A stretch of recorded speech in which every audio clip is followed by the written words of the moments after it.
अब करते हैं एक फ्लक्स का सवाल।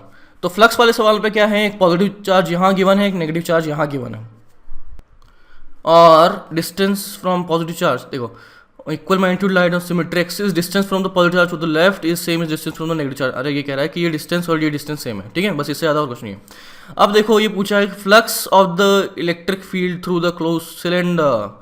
अब देखो कि आपका फ्लक्स क्या होता है, किसी भी क्लोज सरफेस के लिए लिख सकता हूँ Q in by epsilon not, और इस सिलेंडर के अंदर जो चार्ज एनक्लोज्ड है उसके अंदर वो तो हमें कुछ दे ही नहीं रखा, तो वो क्या है, जीरो है, बस चार्ज यहाँ पर है और चार्ज यहाँ पर है, तो Q इन क्या हो जाएगा, जीरो। तो आपका फ्लक्स पासिंग, ये flux through this cylinder would be what, zero, ठीक है। अब दूसरी बात करते हैं क्वेश्चन नंबर 6 की। क्वेश्चन नंबर 6 में ये बोल रहा है flux to the right end of the cylinder, right end मतलब ये वाला। अब यहाँ पर देखो इस माइनस क्यू पास में है इसके और प्लस क्यू थोड़ा दूर है, तो अभी जो नेट इलेक्ट्रिक फील्ड होगी वो कुछ इसी तरह से होगी, आउटवर्ड है ना, ये इस डायरेक्शन में, ऐसा डायरेक्शन में। तो अभी इलेक्ट्रिक फील्ड मुझे इस तरफ है, और हम एरिया वेक्टर हमेशा ऐसे लेते हैं कि ऐसा इस सरफेस के बाहर की तरफ निकलता हुआ, एरिया वेक्टर जो लेते हैं वो हमेशा इस तरह से लिया जाता है। तो अब देखो इलेक्ट्रिक फील्ड भी इसी तरफ और आपका एरिया वेक्टर भी इसी तरफ, तो दोनों का डॉट प्रोडक्ट अगर मैं लूँगा तो क्या हो जाने वाला है, डॉट प्रोडक्ट आपका आने वाला है पॉजिटिव, ठीक है, पॉजिटिव आने वाला है। तो पॉजिटिव आने वाला है तो आंसर ए हो जाएगा, ठीक है। और वन मोर थिंग, अगर आपको ये समझ में नहीं आ रहा है कि इलेक्ट्रिक फील्ड ऐसे होने वाली है, ऐसा सोच सकते हो ना कि कुछ इलेक्ट्रिक फील्ड इस तरफ तो होगी, कुछ ऐसे, ऐसा तो उल्टी तो नहीं होने वाली, इलेक्ट्रिक फील्ड होगी तो इसी डायरेक्शन में ऐसा वैसा कुछ होने वाली है। अब इलेक्ट्रिक फील्ड कुछ ऐसी ले ली और एरिया वेक्टर ऐसे ले लिया, तो दोनों के बीच में छोटा एंगल बन रहा है, एक्यूट एंगल बन रहा है, एक्यूट एंगल बन रहा है, तो अगेन इन दोनों का डॉट प्रोडक्ट पॉजिटिव हो जाएगा। तो कुछ भी करवा लो, इसका तो पॉजिटिव आने ही वाला है, ठीक है। हाँ, अब देखो क्वेश्चन नंबर 7। क्वेश्चन नंबर 7 बहुत ही बढ़िया है अगर आपको थोड़ी मैथमेटिक्स आती है। तो क्या पूछा है पोटेंशियल एट ओरिजिन पूछा है, और क्या कर दिया है कि अभी देखो ये ओरिजिन में बोलता हूँ, ओरिजिन से x0 पे, 2x0 पे, 3x0 पे ऐसे पॉइंट बना दिए, और x0 पे कौन सा चार्ज रख दिया, x0 पे रखा है q चार्ज, और 2x0 पे रखा है माइनस q चार्ज, ऐसे अल्टरनेट कर रखा है, यहाँ q, यहाँ माइनस q, आगे फिर प्लस q।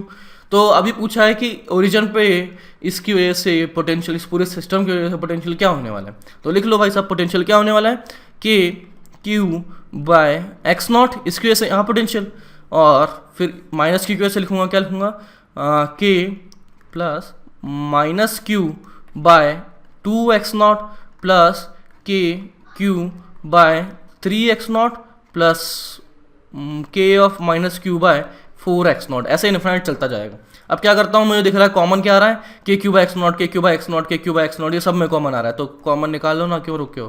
तो K Q by X naught 1 minus 1/2 plus 1/3 minus 1/4, ऐसे इन्फिनिटी जा रहा है। अब ये देख के कुछ याद आया, एलन वेलन में कुछ याद आ रहा होगा, ऑप्शन आंसर्स भी देख लो, आंसर में क्या दिख रहा है, एलन, तो ये एलन 2 ही तो है, तो एलन 2 ही तो दे रखा है आंसर्स में। तो K Q by X naught ln two क्या हो गया, अच्छा एलन 2 तो छोड़ो, अभी के क्या हो गया, के हो जाएगा 1/4 पाई एप्सिलॉन नॉट, है ना, 1/4 पाई एप्सिलॉन नॉट। तो देखो मैच कर गया ये, Q 4 pi epsilon naught X naught into ln, ठीक है, तो ये आपका आंसर डी हो जाएगा। और अब बात करते हैं क्वेश्चन नंबर 8 की। तो क्वेश्चन नंबर 8 में गॉस लॉ का एप्लीकेशन है, ठीक है, तो गॉस लॉ भी देखो क्लियर हो जाएगा ये सवाल करने के बाद। अभी क्या है, 3 कंडक्टिंग है, तो एक तो ये रहा, एक ये रहा, और उसके बाहर वाला ये रहा, ठीक है, और स्फेरिकल है एज फॉलोज, 4q तो अंदर पे दे रखा है, तो यहाँ पे 4q दे रखा है, तो इस पे 4q मान लो, और फिर इस पे बीच वाले पे -2q, इस पे -2q दे रखा है, और इस पे -5q दे रखा है। आपको पूछा है inner surface of outer shell, यानी कि इसकी ये अंदर वाली जो सरफेस है ना, इस पे पूछा है कितना चार्ज है। अब देखो यहाँ पे दिया है +4q, तो इस वाली सरफेस पे, ये जो अंदर वाली सरफेस है, इस पे भी -4q आ जाने वाला है। क्यों? क्योंकि मैं अगर गॉसियन सरफेस बनाता हूँ, कौन सी गॉसियन सरफेस बनाता हूँ, इस बीच वाले शेल के अंदर से गॉसियन सरफेस बनाता हूँ, ठीक है ना, ऐसा समझ रहे हो कि ये मेटल के अंदर गॉसियन सरफेस है।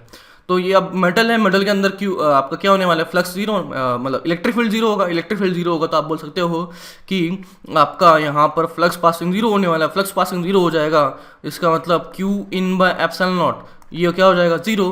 तो क्यू इन क्या बोलूँगा, अगर मैं इनर सरफेस पे मान लेता हूँ कुछ Q1 चार्ज आ गया, यहाँ पे कुछ Q1 चार्ज आ गया, तो वो तो हो गया Q1 प्लस अंदर हमें पता है कितना चार्ज है 4Q plus 4 capital Q by epsilon naught equal to 0। तो यहाँ से Q1 क्या आ गया मेरे पास, Q1 आ गया है -4Q।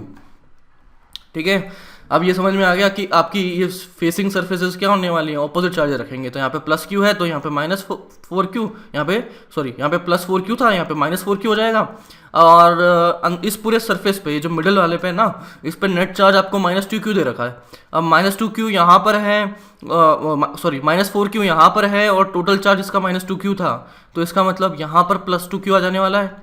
और +2Q आने वाला है, तो अभी हमने देखा था कि फेसिंग सरफेसेस ऑपोजिट चार्जेस रखेंगी, तो यहाँ +2Q है तो इस अंदर वाली सरफेस पे कितना होने वाला है, -2Q। ठीक है, -2Q यहाँ आ गया और इस सरफेस पर टोटल चार्ज कितना है -5Q, तो इसका मतलब -2Q यहाँ पर है, तो बाकी बचा हुआ चार्ज आउटर सरफेस पे यानी -3Q आउटर सरफेस पे।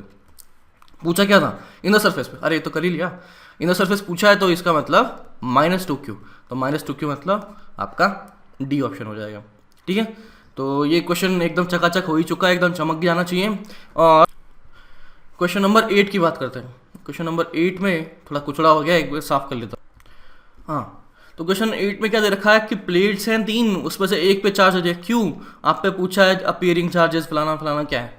तो देखो बड़ा सिंपल सी इसकी स्ट्रैटेजी है कि इस तरह से प्लेट का कॉम्बिनेशन है और इस पे अगर चार्ज Q दे रखा है, यहाँ पे 0Q और Q दे रखा है, मैं कोई भी थोड़ा टफ कर देता हूँ, तो Q1 दे दिया, इस पे Q2 दे दिया, इस पे Q3 दे दिया, तो हमेशा आउटर सरफेस मतलब ये वाली सरफेस और ये वाली सरफेस पे जो चार्ज आने वाला है वो होगा Q नेट डिवाइडेड बाय 2। ये क्या होगा, Q नेट डिवाइडेड बाय 2। और ये कैसे आता है, ये आपका आता है गॉस लॉ अप्लाई करते हुए। ठीक है, तो ये Q नेट डिवाइड बाई 2, अब मैं क्या कर लेता हूँ कि Q नेट की वैल्यू अगर देखता हूँ तो Q नेट क्या हो जाएगा, Q1 plus Q2 plus Q3। Q net क्या हो जाएगा, Q1 plus Q2 plus Q3 divide by 2। तो इस सरफेस पे मुझे चार्ज पता लग गया और इस सरफेस पे भी तो सेम चार्ज आने वाला है। तो हमेशा ये बात अगर ध्यान रख लोगे तो कैलकुलेशन बहुत ईजी हो जाएंगे, बहुत फास्ट हो जाएगा, है ना, एकदम धड़ाम से कर दोगे सब कुछ। तो अगर यहाँ पर चार्ज मुझे पता लग गया, अब देखो यहाँ पर Q1 की वैल्यू तो 0 दे रखी है, इस पर Q कैपिटल Q और ये 0, तो मेरे पास इसका मतलब 0 प्लस कैपिटल Q प्लस 0 यानी कि कैपिटल Q बाय 2। तो यहाँ अगर कैपिटल Q बाय 2 आ गया, इस पूरे पे नेट चार्ज 0 था, तो यहाँ पर कितना आने चाहिए, माइनस कैपिटल Q बाय 2। ठीक है, अब देखो फेसिंग सरफेसेस पे ऑपोजिट चार्जेस होने चाहिए, तो यहाँ -Q बाय 2 है, तो इस सरफेस पे कितना हो जाएगा, प्लस Q बाय 2। अब प्लस Q बाय 2 चार्ज यहाँ आ गया, तो टोटल चार्ज कितना था Q, तो इसका मतलब इस सरफेस पे चार्ज आ गया है Q बाय 2। इस सरफेस पे चार्ज अगर Q बाय 2 आया तो यहाँ कितना आएगा, जल्दी बताओ, ये -Q बाय 2। और अगर यहाँ -Q बाय 2 आया तो यहाँ पे ऑब्वियसली प्लस Q बाय 2 आना चाहिए, क्योंकि नेट चार्ज इस प्लेट का क्या है 0, और हमने भी ऑलरेडी क्या कर रखा है, इसका Q बाय 2 ही निकाल दिया है। तो आउटर सरफेस की बात करिए तो आपका Q बाय 2 आ गया। Charge appearing on the right surface of middle plate, कौन सा है, ये वाला, इस प्लेट की बात कर रहा है। तो अभी ये तो हमने क्या निकाल दिया, Q बाय 2 है ना, तो Q बाय 4 तो होगा नहीं, तो इसका मतलब ये गलत हो गया। Each of the facing surfaces will be equal and opposite, ये तो होता ही है कि आपका गॉस लॉ अगर मैं बना देता हूँ कि ऐसा कर लेता हूँ, है ना, एक मैं गॉसियन सरफेस बना रहा हूँ मेटल से पास करती हुई और इस मेटल से पास करती हुई। ठीक है, ये समझ में ना गॉसियन सरफेस कैसे बनाई, इस मेटल के बीच में से पास कर रही है और इस मेटल के बीच से पास कर रही है। तो अगेन अब देखो कि इससे जो आपका इलेक्ट्रिक फील्ड यहाँ पर 0 होने वाला है। ठीक है, इलेक्ट्रिक फील्ड अगर 0 होगा और इस सरफेस से अभी इलेक्ट्रिक फील्ड डायरेक्शन ऐसे ही होगी, है ना, और यहाँ पे एरिया वेक्टर ऐसे बनेगा, तो इन दोनों का फ्लक्स हमेशा 0 हो जाएगा। तो इस सरफेस से तो कोई फ्लक्स पास नहीं कर रहा, इससे भी कोई फ्लक्स पास नहीं कर रहा, तो यहाँ पे फ्लक्स 0, यहाँ फ्लक्स 0, और तो आपका नेट फ्लक्स 0 हो गया। नेट फ्लक्स 0 इसका मतलब Q इन 0 हो गया, Q इन 0 इसका मतलब यहाँ पे जो चार्जेस आने वाले हैं, इस पे अगर मैं चार्ज Q1 लेता हूँ तो इस पे इक्वल एंड ऑपोजिट चार्ज आ जाएगा, सच दैट कि इस पे जो नेट चार्ज हो रहा है वो 0 हो जाए। ठीक है, तो हमेशा आपका फेसिंग सरफेस पे ऑपोजिट चार्जेस होंगे और मैग्नीट्यूड में सेम होंगे, इक्वल एंड ऑपोजिट। ठीक है, तो C हो जाएगा। और charge on surface with separation D is more than other 2 charges, कौन सा सेपरेशन, इसकी बात कर रहा है। ठीक है, charge on surface with separation D is more than other 2 charge surfaces, इस पे कितना आ गया था Q बाय 2, ये सब कुछ सेम ही तो आ गया, तो ये तो गलत हो गया ना। तो यहाँ पे क्या Q/2, यहाँ पे -Q/2, नहीं कितना था, यहाँ पे -Q/2, यहाँ +Q/2, यहाँ +Q/2, यहाँ -Q/2। तो मैग्नीट्यूड में सब सेम थे, ये कह रहा है अलग अलग आने वाले, तो गलत बोल दिया ना इसने। अब रही बात क्वेश्चन 10 की। अब क्वेश्चन 10 में क्या हो रहा है कि ये है देखो Q चार्ज दे रखा है, यहाँ Q चार्ज दे दिया और इस सरफेस को क्या कर दिया, अर्थ कर दिया। अर्थिंग का मतलब हमने इसका पोटेंशियल को एब्सोल्यूट जीरो कर दिया है, बस दैट्स इट, ठीक है। तो अब देखो हमने देखा था कि अब भी हमने देखा कि जो इस वाली सरफेस पे, अंदर वाली सरफेस पे कितना आने वाला है, -Q चार्ज आने वाला है। तो अंदर वाली सरफेस को अगर कैसे बनाओ, ऐसे बनाते, यहाँ पे -Q चार्ज आएगा, ठीक है। और इस आउटर सरफेस पे लेट से चार्ज Q1 आ गया है। अब यहाँ Q1 आया तो यहाँ -Q1 आएगा, और यहाँ -Q1 आएगा तो बाहर वाली सरफेस पे कितना आ जाएगा, +Q1, ठीक है। और अर्थिंग कर दिया, इसका मतलब इस शेल का पोटेंशियल जीरो कर दिया है। पोटेंशियल कर दो जीरो, तो इस चार्ज की वजह से इसका पोटेंशियल क्या लिखूंगा, कि Q/A, ठीक है। और मुझे पता है कि अंदर वाली सरफेस पर चार्ज कितना आने वाला है, -Q, तो उसकी वजह से खुद का पोटेंशियल क्या हो जाएगा, कि -Q/A, ठीक है। और इस सरफेस पे मान लेता हूँ मैं चार्ज Q1 आ गया, ठीक है ना, तो क्या हो जाएगा +Q1/A। और अब देखो मैं अगर इसकी वजह से इसका पोटेंशियल लिखना चाहूँ तो कैसे लिखूंगा, इसकी वजह से अंदर वाले पॉइंट का, हर पॉइंट का पोटेंशियल सेम होता है। अब देखो ये -Q वाला भी एक शेल बन चुका है, -Q वाला कौन सा, जो अंदर वाला सरफेस है, और +Q वाला शेल कौन सा है, जो बाहर वाले सरफेस है। तो इसकी वजह से पोटेंशियल यहाँ लिखूंगा, और इस पॉजिटिव चार्ज की वजह से पोटेंशियल यहाँ लिखूंगा। दोनों आप इक्वल एंड ऑपोजिट है ना। मैग्नीट्यूड में क्या है, -Q1 और ये +Q1, तो सब कुछ क्या हो जाएगा, इसकी वजह से यहाँ पोटेंशियल और इसका पोटेंशियल दोनों कैंसिल आउट हो जाएंगे, तो लिखने का कोई मतलब ही नहीं है। तो इक्वल टू कर दिया मैंने 0, ठीक है। ये क्या कर दिया, इस अब मैंने नेट पोटेंशियल लिख दिया है, net potential is equal to 0। तो इसका मतलब ये देखो, ये तो कट गया, तो इसका मतलब Q1 इज इक्वल टू 0 हो गया।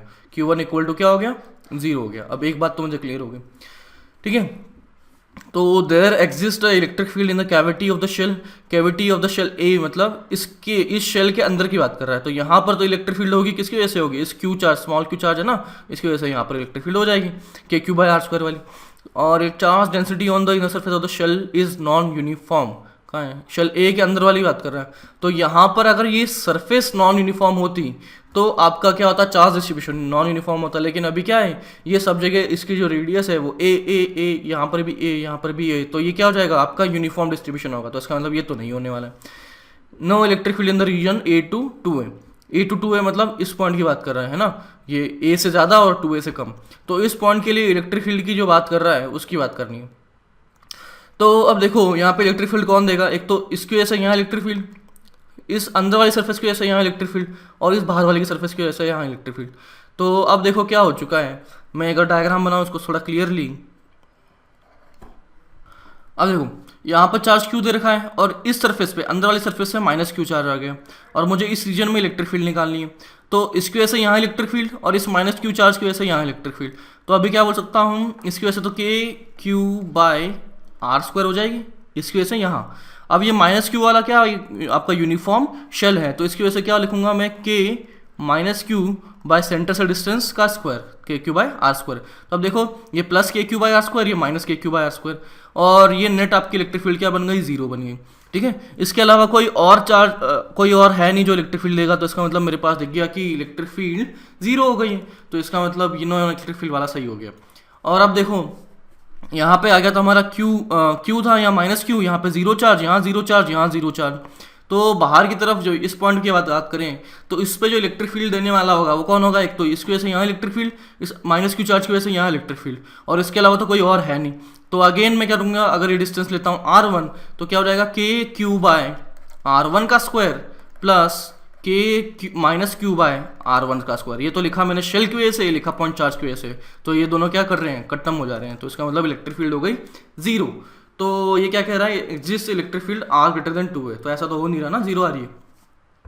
तो यहीं पर ये क्वेश्चन पेपर खत्म होता है, और ये क्वेश्चन पेपर आपका था टोटल 35 मार्क्स का, ठीक है। तो एक बार कमेंट सेक्शन में डाल देना कि कितने मार्क्स आए, कितने नहीं आए, और जो भी है। और अभी 2-3 दिन बचे हैं अपने एग्जाम के लिए, एकदम दम से पढ़ाई करनी है, एकदम पूरे कंसंट्रेशन से और एकदम मज़े से, ठीक है। तो एनर्जी बरकरार रखो, और देखते रहो, please do share, subscribe and like and enjoy.